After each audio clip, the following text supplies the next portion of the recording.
All right, welcome everybody to the first episode of TNSIB. Stands for They've Never Seen It Before.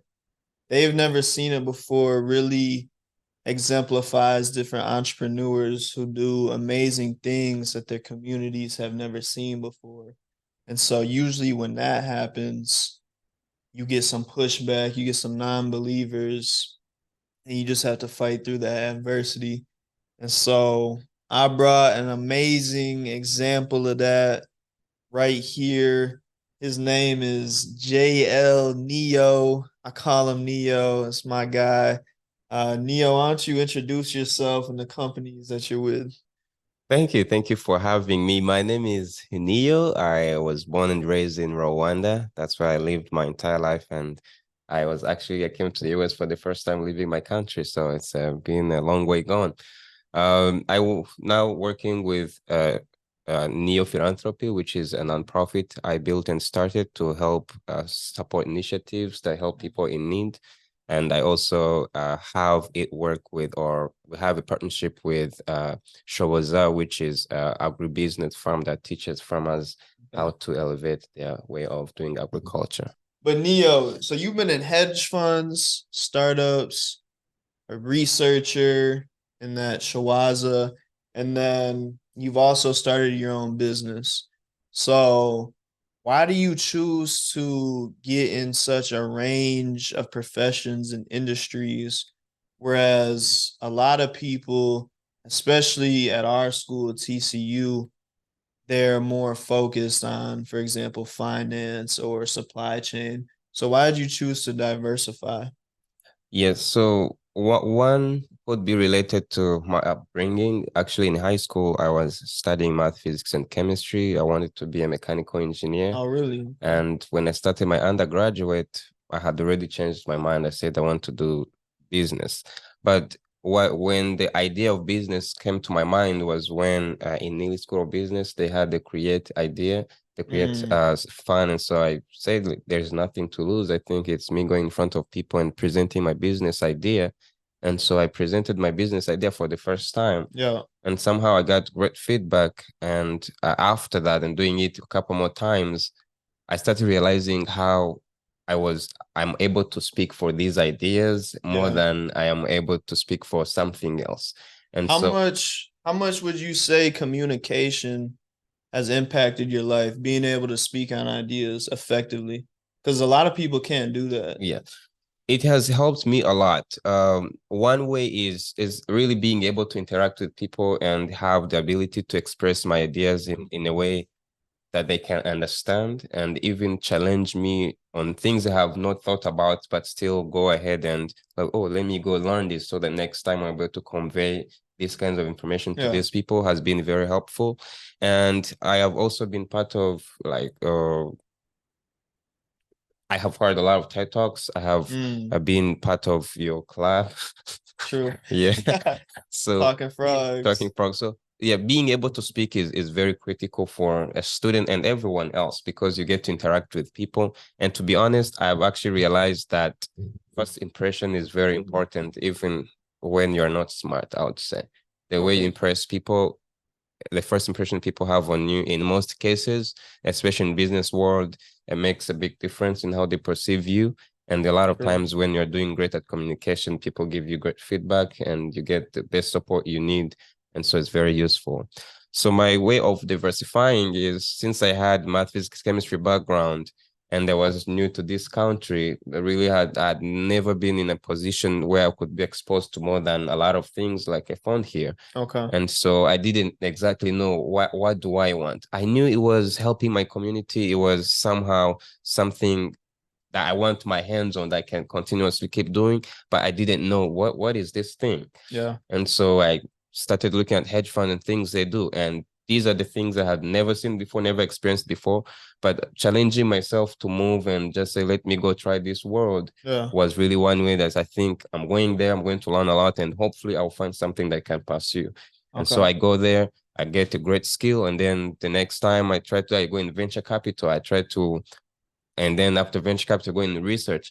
But then at the end of the day, realize that all these things are so much important in trying to define you or paving a specific path you want to go through, Yeah. which to me was a very big thing. Like today, I'm a strong believer that I want to work in finance and investment world. Okay. Is that like that hedge fund space? Not necessarily. There's Okay. different companies that make. I mean, I can become an analyst, business analyst. I can work for a hedge fund Yeah. now because of, and I can work for a venture capital firm because I have had an experience in all those. In all these spaces, you really see spaces that you fit well in, Yeah. but you have no idea where if you are not in the space. And so really moving forward helps you. So the idea of diversification was a way for me to pave some path to really define exactly where do I want to go, and what am I going to get there? Is it gonna fulfill my life? Because I really want to do something, but I have to enjoy it. I'm not really pursuing the idea of, oh, I need a lot of money, things like that.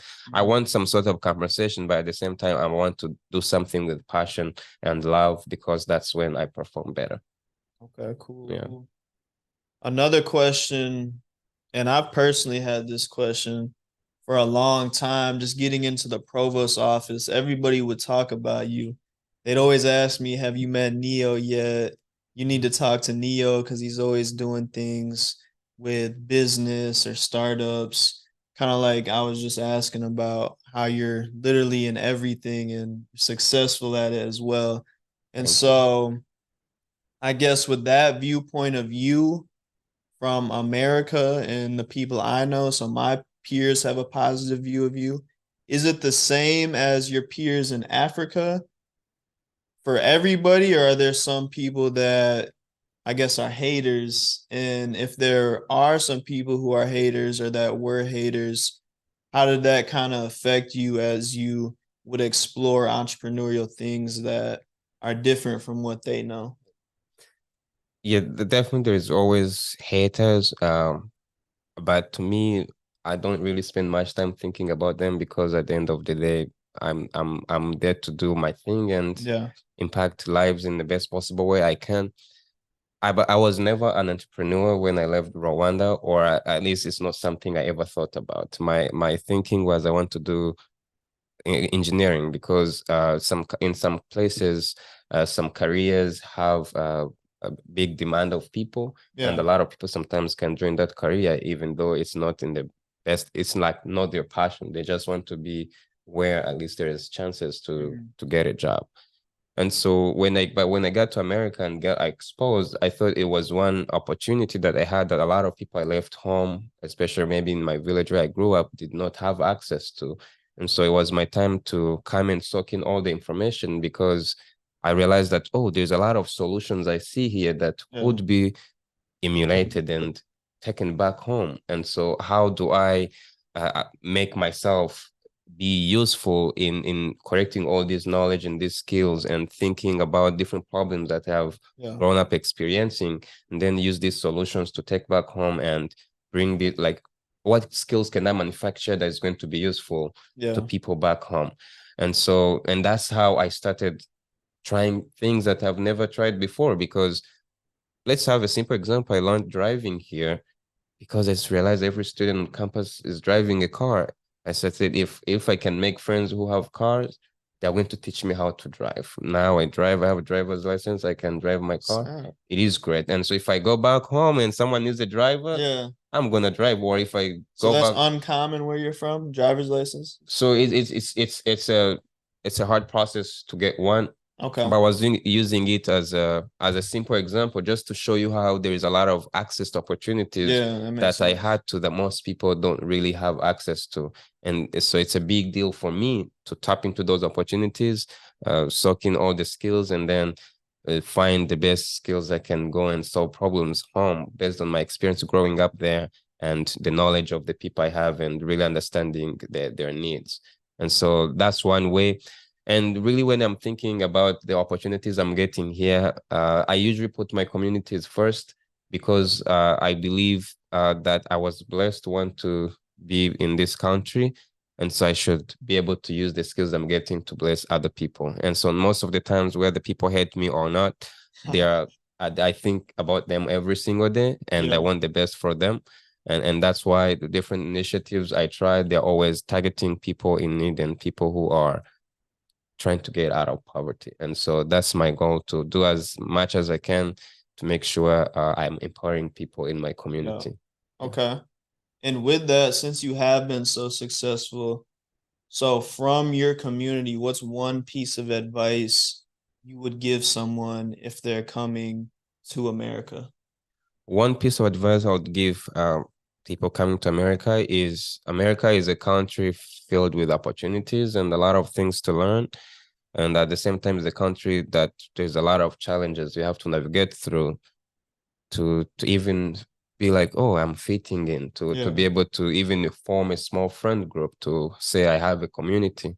So one advice I have to tell people is, one, the best thing that helped me was getting interested in people. I realized that you cannot hold a conversation with someone if you're not interested in any part of their story, Yeah. their lifestyle, or things they like to do.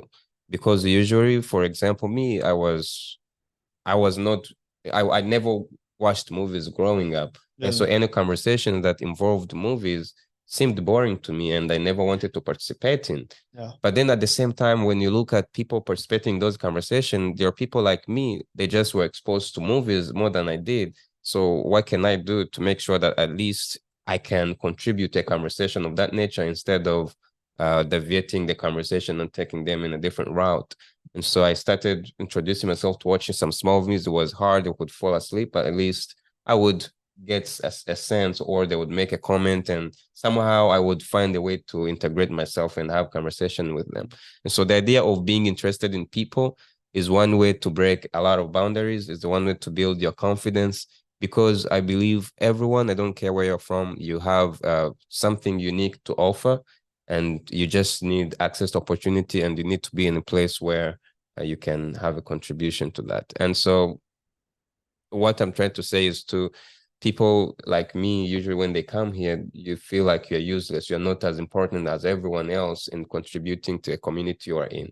And let's say if I'm on TCU campus, sometimes it was hard to understand what can I offer to TCU as Yeah. an international student. And so I didn't really visualize that. But I speak to more people, you get to realize that, oh, you're introducing new cultures to campus. You're giving them a different life perspective. You're introducing them to a whole different world and some opportunities around on the continent where you're from, or even things they would never experience. You're teaching them. And so be interested in people, and people are Okay. going to be interested in you, and you're going to have a great conversation. And through that, that's how you discover, you get access to information, and then all the opportunities that are available in the US. The best possible way to know is, if you don't have people, you will never know.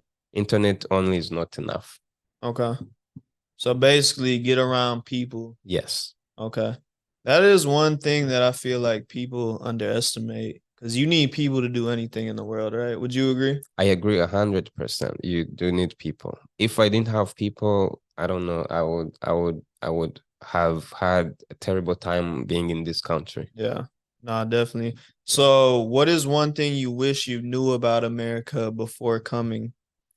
Um, I wish I wish I had a very clear understanding that America has a lot of cultures, and some of them I will never uh I will know they exist, but I wish that I knew I'll experience the shock that I experienced when I was Okay. exposed to some cultures. Yeah. Because What's an example of one of yeah, those I'll provide cultures? some few examples.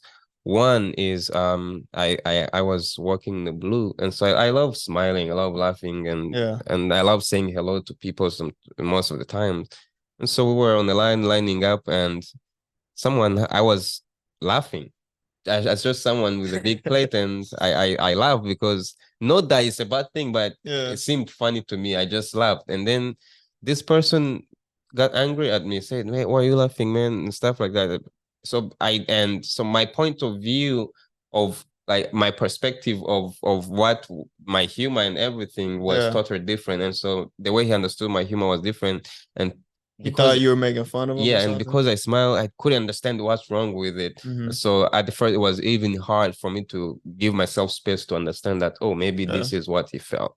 And then another thing is maybe now it's getting everywhere. People are now having access to information. But when I came here, I'm gonna be honest, I didn't know about the LGBTQ plus. Okay. And so Okay. when I got here, I just realized, man, people are confused. I couldn't wrap my mind around it, and I'm being Yeah. very honest. And even professors, even like people who are educated in a lot of ways. And so Yeah. I was shocked by a lot of perspectives, a lot of things that people identify with.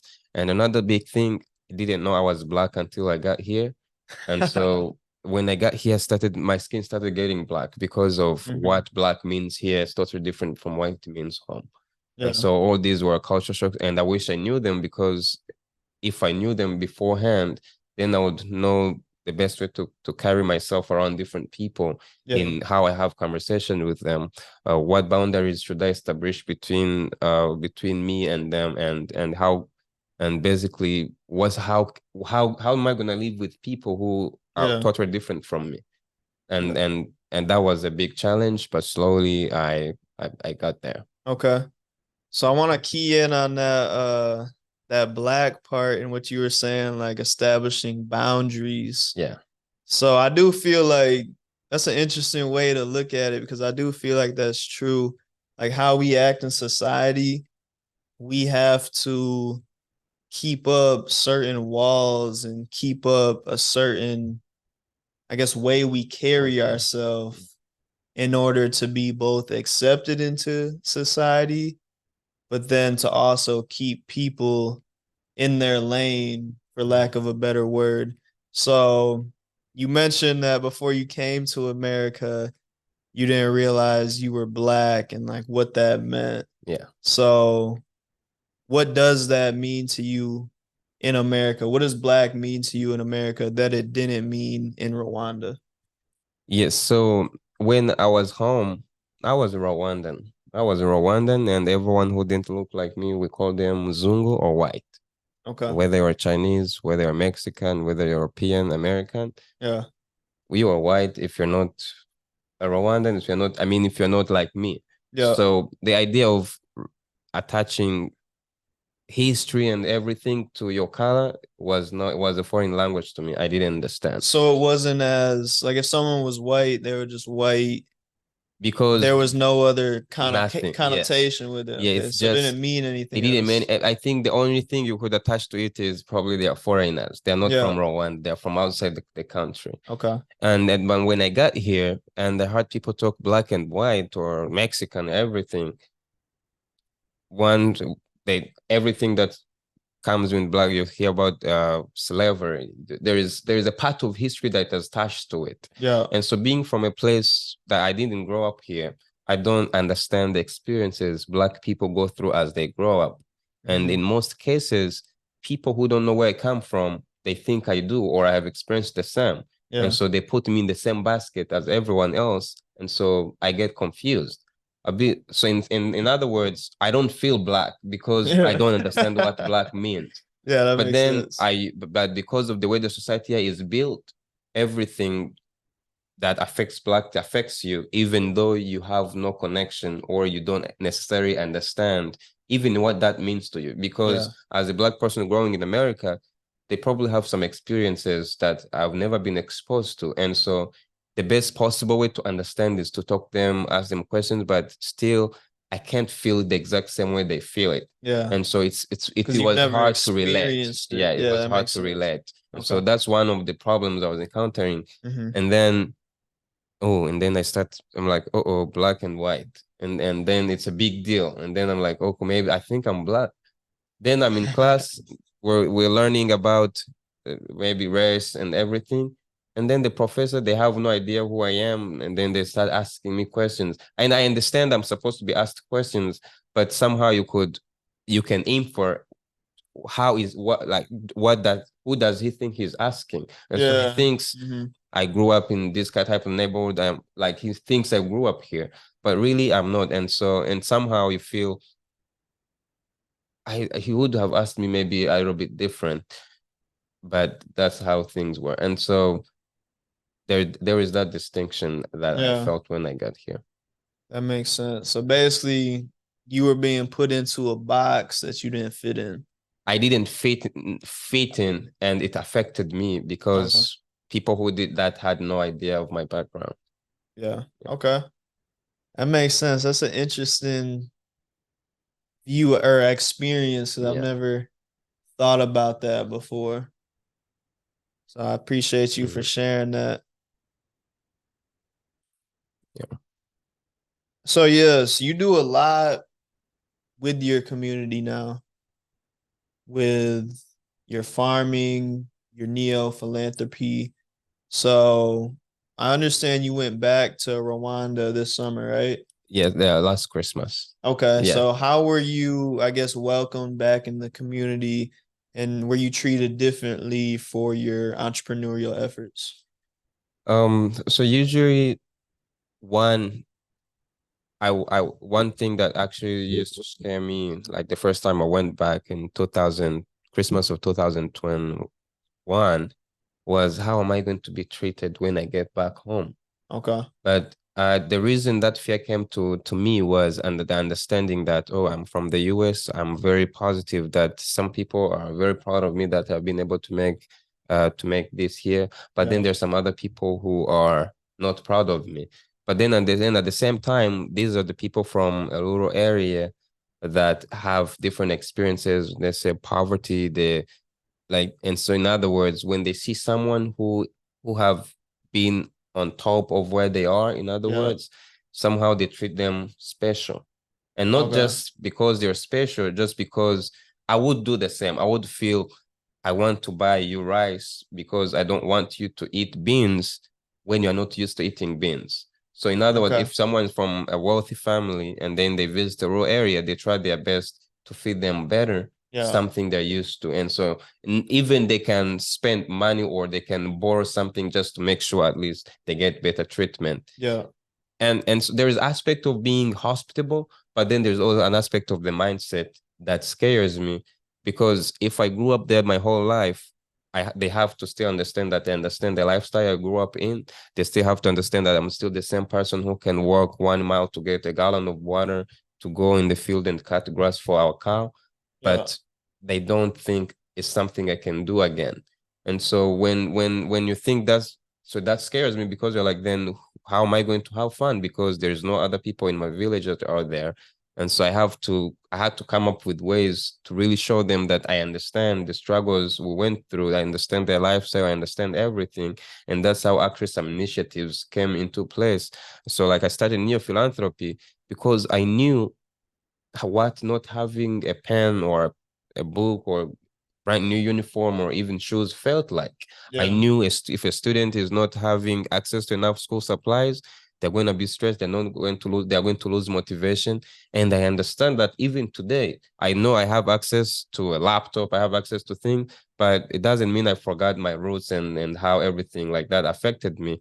And so the best way I could build a bridge was to bring such resources in the best possible I can, and then address some of the issues I experienced before I got here, and just prove to them that in the past I wasn't able to do it, but if I'm in a position to support the community, I am always there. Yeah. So just know I didn't turn into something else. I'm still the same person. Yeah. I was not just in position.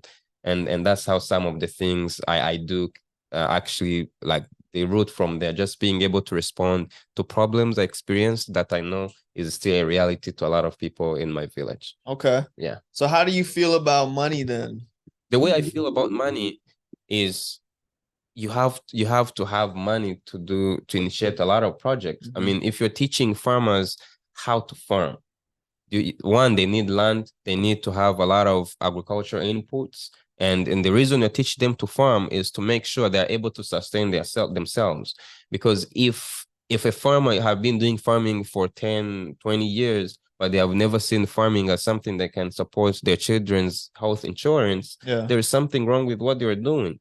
And so if you can teach them to do it better, that at least they can have enough food on the table and leave some for sale, you're showing them how they can use their farming and then sell something, get some money that Yeah. is going to take care of other needs. Because as you said, money is a tool, and that tool has to perform some other work that they need to Yeah. get to. And Mhm. so one way to empower them is to give them those skills. Then as a business, as someone who has a business strategy, Yeah. you can build a business model that is going to help the community while at the same time paying you back in another way. But the primary goal is what so I am a person who works from the inside out, not necessarily from the is if I have to solve a problem, why am I solving this? Then I solve it, it helps people. And so I think when you add value to people, they Yeah. reward you in another way. And so if I teach people farming, somehow in the circle, I'm going to earn some money. One of the easy way I could say, there is a lot of ways, but if I create a storage for agricultural products, if people can, you can teach people to harvest more, just knowing that I know markets are extremely far and we need to have a closest trading system available. Then if you have a storage facility, people are going to pay you to store their crops in your facility so that they don't experience a lot of post-harvest losses. Yeah. It's great that you taught them how to farm and now they can farm more, but then they still need more solution to keep their harvest. And so that's Exactly. how you can elevate their lives, and then they can reward you in that way at the same time. Okay. And then stay on the topic with money. We go to TCU, so tuition's about $60,000 to $70,000 a year, or I guess the cost of attending $60,000 to $70,000 a year. And so you have a lot of rich people at this school. How do you feel about the way that some people just blow their money every week? So I guess how they value money and then how you value money, do you think it's a little differently?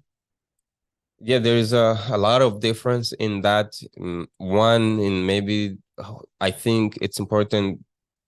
I think one thing that affects the way I use money is what efforts do I use to get $2. And so if I use a lot of efforts to earn $2, I should spend it in a very strategic way that is going to help me tomorrow, maybe when the work I'm doing is not there yet. But I've seen a lot of rich kids here who use their parents' credit cards. My father does not have a credit card I can take the bank to use. I don't call my dad or my mom that, hey, I need a new pair of shoes. I have to earn everything from my hard work. Yeah. But they did their turn to raise me up, and so now Yeah. it's my turn to help myself, but and even help them. And so Yeah. I would say the environments we grew up in are very different. And so the way we look at money or value it or even spend it can vary depending on how we grew up. Yeah. I've But I never, guess with those environments and growing up with those environments, say you were making $20,000 a day right now, do you think you would utilize the money differently than one of these other people that just blow money? I would, I would utilize it differently. I wouldn't blow it away, obviously, because I have a lot of projects in my head that I want to build a new house that I can rent out to, because my Yeah. village is very touristic and we have people who need places to sleep. I can build something like that so I can generate that cash flow through people sleeping at my house. And so that's one way I can use it. Like then that means if I have a home, people, I'm going to hire a lot of people in my village that are contributing to the construction of the property inside the community, and that's giving jobs to some people who would otherwise be doing nothing. And so that's one way I can use, let's say, if I'm making that amount of money, I can invest to projects like that. Yeah. But let's say if someone is here, and so one, I don't really, I don't 100% understand the reasoning behind the way they spend their money. But my assumption, and I might be wrong, is that maybe they have enough that they're okay to spend either way they want, or maybe they have a different plan. I don't exactly know. But but my way of growing up, Yeah. I didn't have a lot of transactions with money. And Mhm. so I didn't have a lot of money in my hands. And I had a lot of problems that I didn't have money to solve. And so when I have money, a lot of things come to my head and I can't just throw it away because I know I will be a loss. And I Yeah. think being in my position, I have to understand that I have a big responsibility. I have a big responsibility to support my family, my siblings, and it's not easy. And so if you are not buying a pair of shoes or books or shoes to your younger brother, then the money I'm spending to my young brother, I would maybe going out with other people and going in bars and stuff like that. But there's some things that I don't do, not because they're not good, but because I feel the responsibility I have at hand are much more important, and I know time will come where I can do these other things.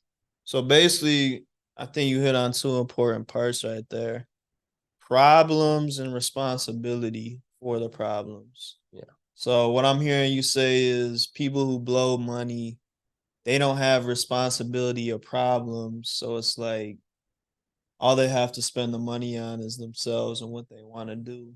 Yes. Someone who grows up with problems and is exposed to problems, you take responsibility for those problems. When you get a lot of money, then your money flows to solve those problems. That be correct?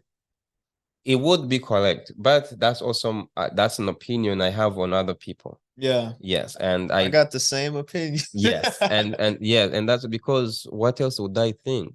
At the moment I don't think what else they will be doing. If from a selfish perspective, I would say, hey man, there's a kid back home that needs a pair of shoes. Why not spend $100 a year to pay someone's school fees? That's from a selfish perspective. I would definitely recommend them, hey, this is something you can do. But people have different calling, they have different way of they feel about things, they can do whatever they want, is their money.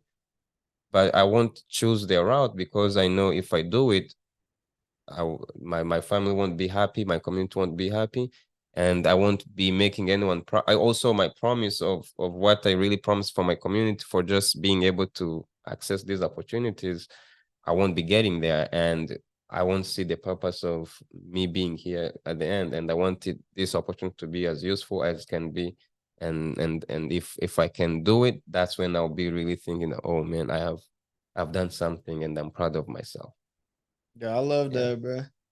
I think that's a good ending note for this first episode of the podcast. Neo, thank you so much. Thank you for taking this time with me. Thank you very much. I'm very happy to be, and thanks for great questions.